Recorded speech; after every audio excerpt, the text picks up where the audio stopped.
Bienvenidos a la clase número 7 de la materia electrónica de los sistemas de adquisición, procesamiento y control industrial 1 de la carrera de Ingeniería Electrónica en la Universidad Simón Bolívar. Hoy continuaremos viendo el tema de lazos de enganche en fase. En esta clase veremos los siguientes temas. Haremos un estudio del circuito integrado LM565, que es un PLL analógico, trabaja con señales analógicas. Haremos un estudio del PLLCD 4046, que es un sistema digital para señales digitales. Veremos algunos ejemplos de uso de estos PLLs y la bibliografía asociada a estos temas.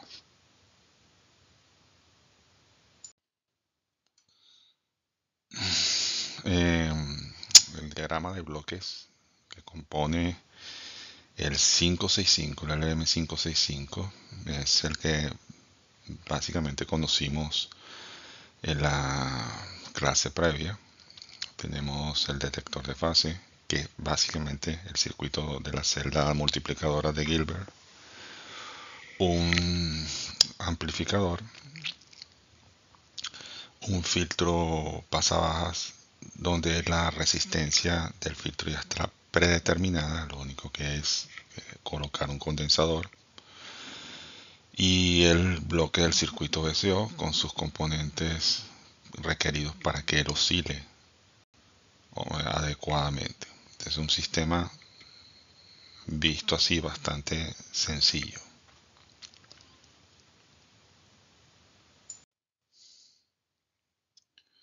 Bueno, algunas notas sobre la lámina anterior, pues el detector de fase, que es el circuito multiplicador de Gilbert que vimos en la clase pasada, está conectado al circuito amplificador. No todos los sistemas de PLL tienen un amplificador. En este caso sí, pero a veces en otros tipos de diseños no tiene amplificador.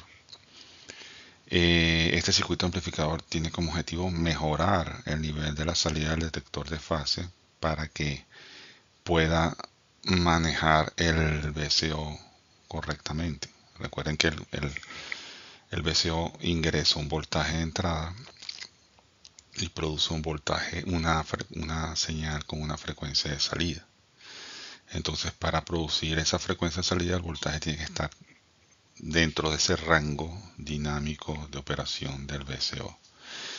Y por supuesto, pues el VCO se va a encargar de variar su frecuencia de oscilación en función de ese nivel de voltaje que le entrega el amplificador para luego alcanzar la señal de entrada y poderla igualar. ¿Ok? Y eso es el proceso básico que hace el PLL.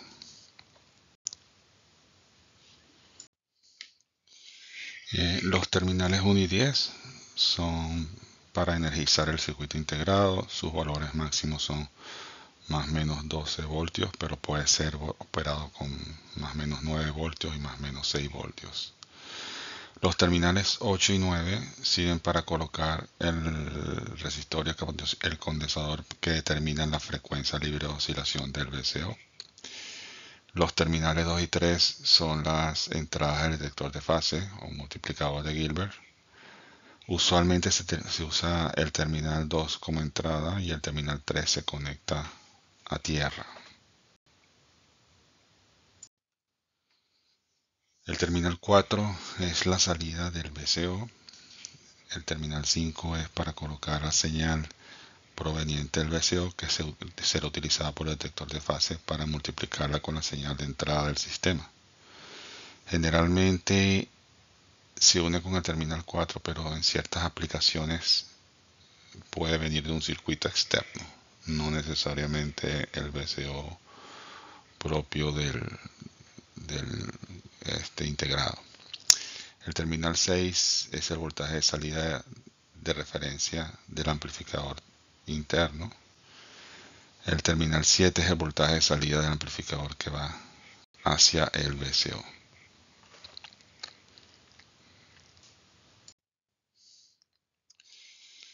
Aquí vemos el encapsulado del 565 en una disposición de 14 pines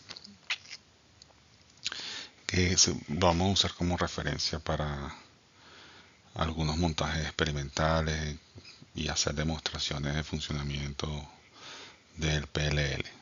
Eso siempre ayuda a comprender mejor cómo operan estos dispositivos.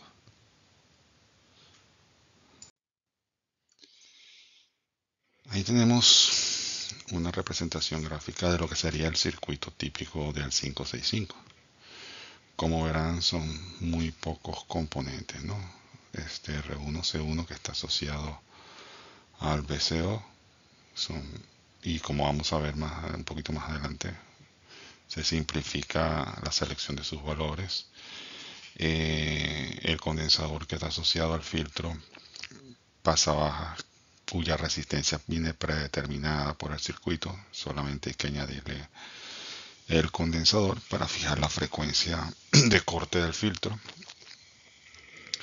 Y el resto pues son conexiones externas, así que no es un circuito que requiera, no es un circuito integrado que requiera mucho componente adicional.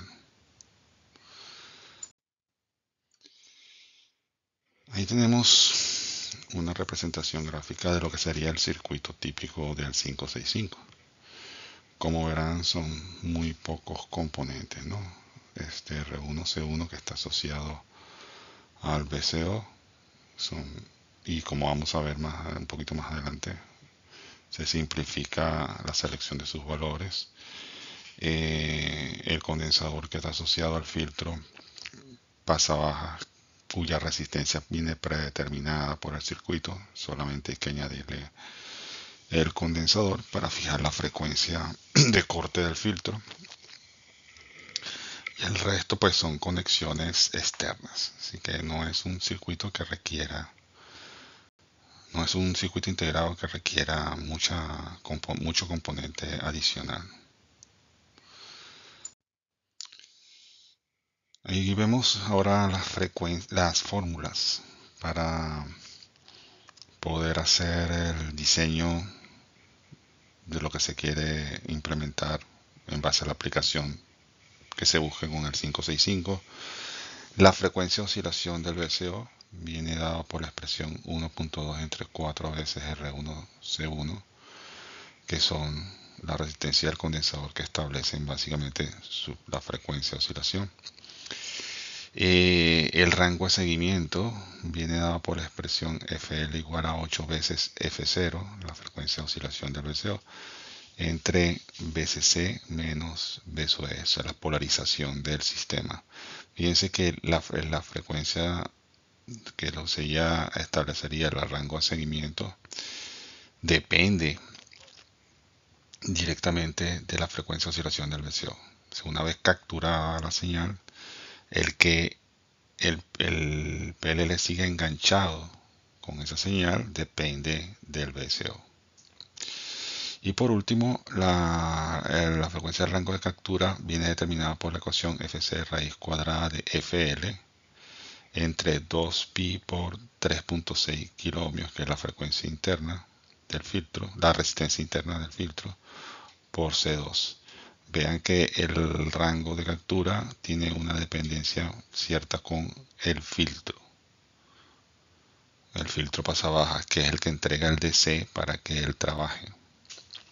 Entonces son detalles importantes que hay que ir, digamos, observando en estas cosas que ya están, pues, obviamente refinadas, ¿no?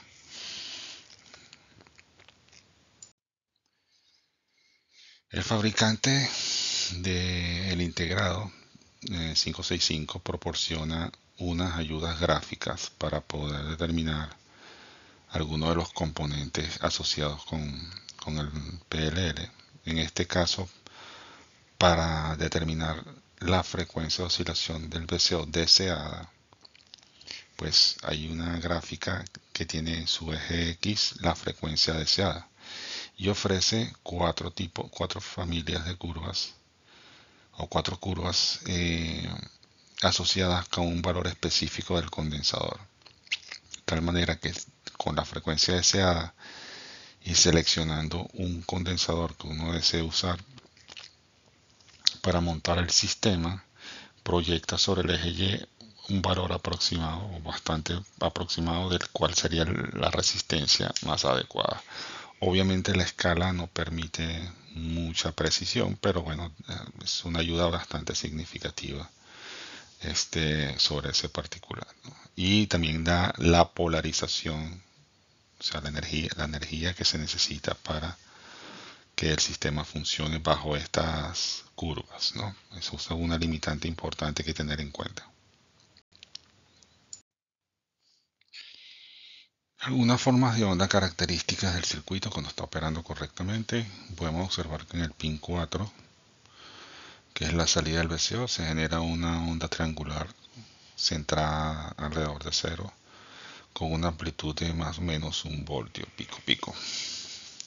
Y en el condensador, pues hay en la terminal 9, una onda cuadrada, básicamente de 5 voltios de amplitud, que está digitalizada pues entre 0 y más o menos 5, ¿no? De tal manera que, digamos, se corresponde un poco a los circuitos que hemos venido estudiando hasta ahora. Aquí tenemos una familia de curvas, donde por un lado en el eje de la X está la frecuencia de oscilación libre del VCO. El parámetro aquí es la resistencia, ¿verdad? La resistencia externa que de alguna manera determina la frecuencia de oscilación. Y en función de esa resistencia y de la frecuencia de oscilación, obtenemos el rango de la señal de salida que se puede esperar, ¿no? Entonces, eso determina de alguna manera el margen dinámico de operación de ese VCO para distintos valores de resistencia. Eso se hace, digamos, un proceso experimental para obtener estas curvas y que nos sirve a uno como una referencia de trabajo en el caso de una aplicación en particular. Veamos el ejemplo 7.1. Se pide diseñar un PLL cuya frecuencia libre de oscilación sea 2.5 kHz y un rango de captura de 50 Hz.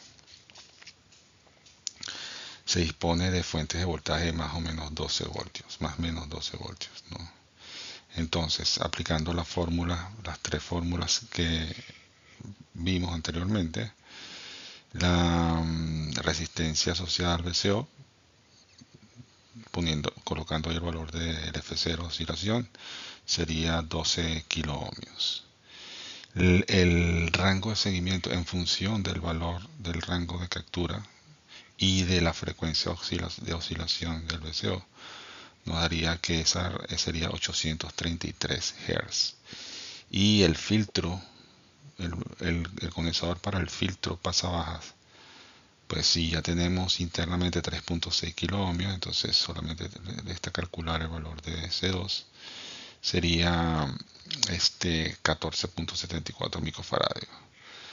O sea, viene casi todo el sistema preestablecido para uno poderlo funcionar con bastante facilidad. Dependiendo de lo que se quiera hacer, uno ajusta la puntería, la frecuencia y los valores de los componentes, pero no es un sistema muy complejo en realidad.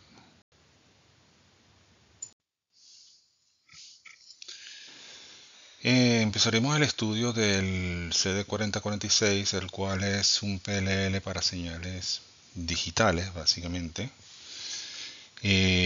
Lo cual, digamos, entre el PLL analógico y el PLL digital es, digamos, desde el punto de vista de entender cómo funciona el PLL es más sencillo con las señales digitales.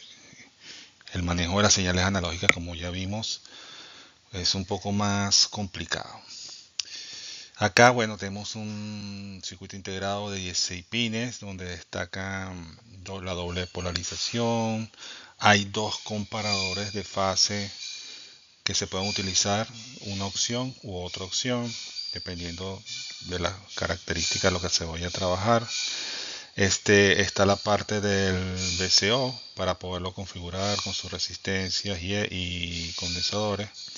Y además de eso también la parte del filtro pasa baja. O sea, tiene todos los componentes que podamos necesitar en el caso de el PLL genérico que vimos en la clase pasada.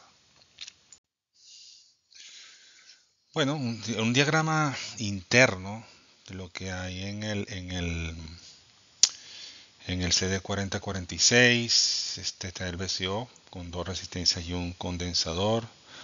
Está dos detectores de fase. Uno de ellos es con una compuerta XOR, el otro es con una bomba de carga. Está la red de filtraje para uno poder trabajar con el VCO y extraer el DC de la señal que se pasó por el detector de fase. Dado que son señales digitales, yo puedo colocar, me da la opción incluso de colocar una especie de un divisor de frecuencia allí entre la salida del VCO y la entrada del detector de fase, para lo que vamos a ver luego cómo son algunas de las aplicaciones de este circuito integrado. Además de eso, tiene la curiosidad de que trae un diodo Zener integrado que puede ser importante para algunas aplicaciones, ¿no? Pero como ven, la estructura es muy parecida a la que hemos venido estudiando con los otros PLL, con la salvedad de que son señales digitales. En pantalla vemos la configuración típica del VCO usando el comparador de fase tipo 1, ¿verdad? Vemos por un lado la entrada, la señal de entrada digital. Esa señal puede ser, se le puede quitar el nivel de C con un condensador, si eso es requerido. Luego está la opción de amplificar esa señal de entrada en caso que así se le requiera, y va conectada a la compuerta XOR que se muestra, que es formalmente es el detector de fase. Y por otro lado vemos que la salida del VCO pasa directamente al detector de fase, no es dividida por N, si queremos detectar alguna otra cosa. Y la salida del XOR pasa por el filtro pasa bajas normal con una resistencia y un condensador, y eso forma la salida del sistema. Por otra parte, la salida siempre se muestrea con el VCO, toma muestras de la salida, se gradúa la resistencia, la frecuencia de oscilación libre con dos resistencias y un condensador, para lo cual se usan unas tablas que vamos a ver a continuación, y luego la salida del VCO pues, va al detector de fase. Es decir, está el sistema completo, muy fácil de montar y de usar. La curva característica del VCO es como se muestra en pantalla, ya nos es conocida, ya la hemos visto. Está la frecuencia de entrada, la frecuencia de oscilación del VCO, ¿verdad? Y los rangos, ¿no? La frecuencia central de oscilación, el rango de captura y el rango de seguimiento. Eso establece, esta curva es buena porque establece no voltajes, sino de frecuencias, ¿no? Frecuencias máximas y mínimas que van a ser muy útiles para el proceso de diseño. Recuerden que el rango de captura depende del filtro, pasa baja el rango de seguimiento depende del VCO, de las capacidades del VCO. Entonces, cada uno de ellos tiene su función dentro de este sistema. Si usamos la compuerta XOR como de comparador de fase, ahí vemos dos señales de entradas desfasadas entre sí en algún grado, ¿verdad?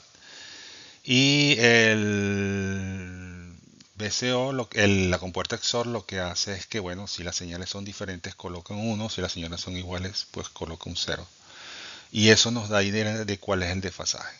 Esa señal que se genera a la salida del VCO es un indicador del grado de desfasaje que hay entre la entrada 1 y la entrada 2. Entonces, bueno, es un detector de fase muy sencillo que se puede implementar incluso físicamente en el caso de que uno quiera este, montar un circuito PLL por propia cuenta, ¿no?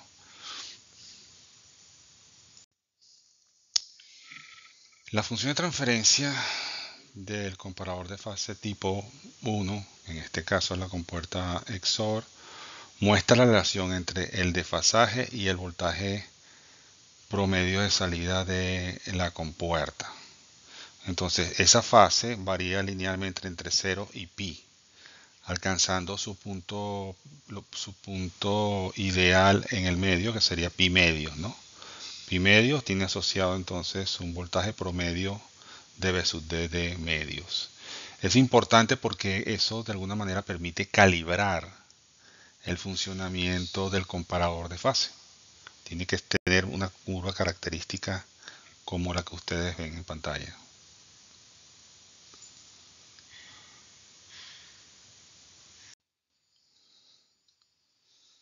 En cuanto al comparador de fase tipo 1, es con el XOR, que ya conocemos cómo funciona. Entonces ese XOR va a permitir obtener unos pulsos asociados a la diferencia de fase entre la señal de entrada y la señal que produce el VCO. Una vez que hace eso, esa señal se filtra, ¿verdad?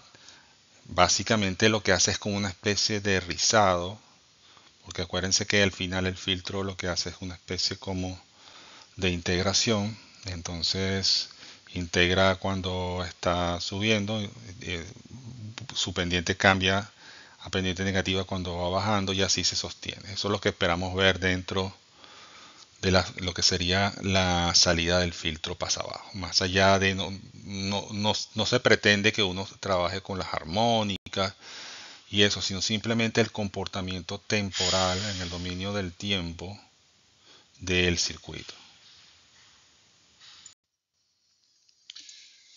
En el caso del comparador de fase tipo 2, que funciona como vimos, con una bomba de carga, ahí tenemos la señal de entrada, ¿verdad? Con los pulsos digitales, la entrada del comparador, también con sus pulsos digitales, luego la salida de la fase que hay entre ellos dos, la diferencia de fase que hay entre los dos. Fíjense que a pesar de que no mantiene la misma relación de aspecto de los pulsos, igual funciona el detector de fase.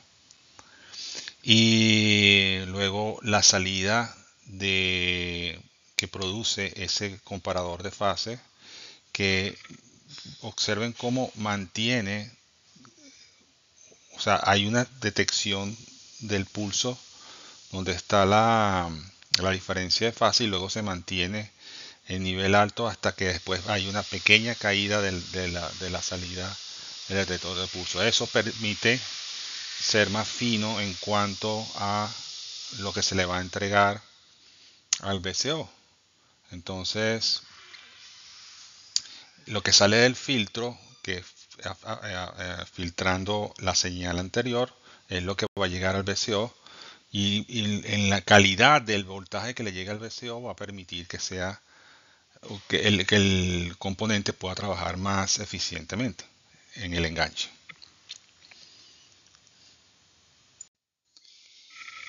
En pantalla tenemos las curvas de diseño para obtener la frecuencia de oscilación del VCO, ¿verdad? Y poder determinar el valor de R1 y del condensador C1 y a partir de eso obtener el valor de la frecuencia que uno desearía. Entonces, como ven, son tres familias de curvas que dependen de distintos valores de R1 y además de eso de las polarizaciones con cual se van a trabajar en el circuito. Entonces escogemos el valor de condensador, proyectamos sobre las familias de curvas que están allí para obtener el valor de resistencia correspondiente y luego sacamos en el eje Y la frecuencia de oscilación. Esto, a pesar de nuevamente, a pesar de la poca precisión que puede obtener uno con estos gráficos, le dan a uno una idea de dónde andan los tiros con eso, y eso ayuda y ahorra bastante tiempo. Después ya uno, un poco con matemática, puede aproximarse más al resultado deseado.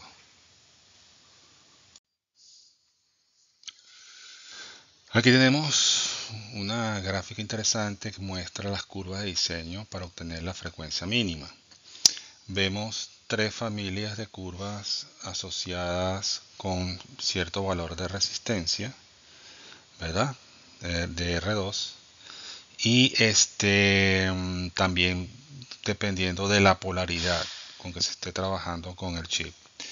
Por un lado, hacemos la selección del condensador, proyectamos hacia las curvas para hallar el valor de R que más nos convenga, y luego ahí nos da un estimado de la frecuencia mínima que vamos a obtener para el circuito.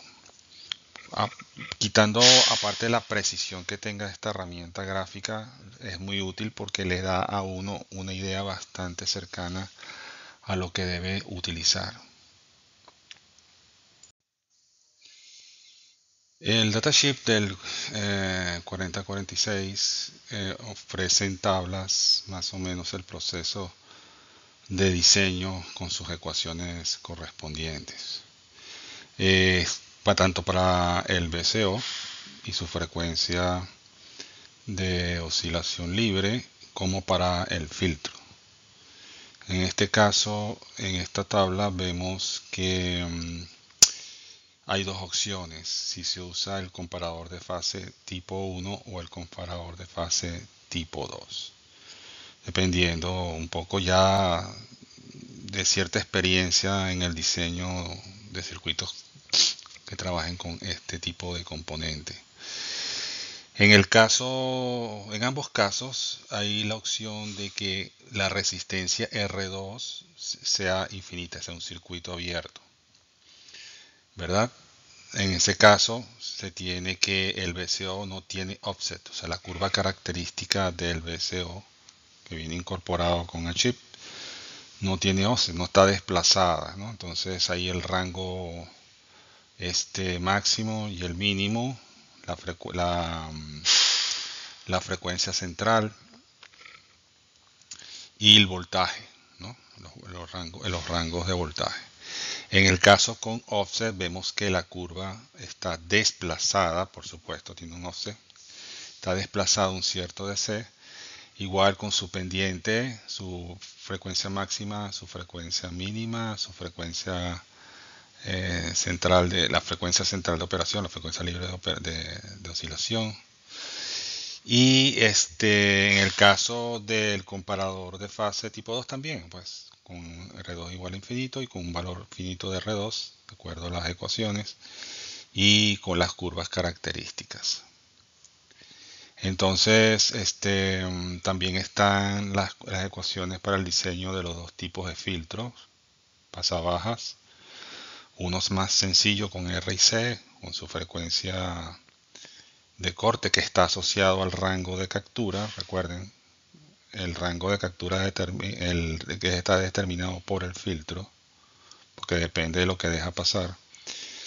Y en el caso del segundo tipo de filtro, que es con dos resistencias y un condensador, pues también. Es decir, no hay una cosa así muy complicada de hacer con este tipo de componentes, más que saber exactamente qué se quiere hacer con él. Aquí podemos observar la selección de los componentes del VCO, ¿verdad? En función de las frecuencias de trabajo que vamos a tener para el sistema, con F máximo y F mínimo, el rango de captura y el rango de seguimiento. Y tenemos también nuevamente las dos opciones para el comparador tipo 1 y el comparador tipo 2, dentro de los cuales hay la opción de R2 infinito y R2 finito, pero para producir un offset. basados también en las gráficas previas, donde están las cartas. Dependiendo de la frecuencia, podemos seleccionar el valor de la resistencia y de ahí seleccionar el valor de los condensadores. La bibliografía recomendada para esta parte de la materia es el libro de Microelectronic Circuits Analysis and Design de Muhammad Rashid, capítulo 16. Las especificaciones técnicas del circuito integrado LM565 y las especificaciones técnicas del circuito integrado CD4046 BC, en este caso para efectos prácticos, porque aquí es donde se consigue la mayor cantidad de información de este componente. Bueno, nos vemos en la próxima clase.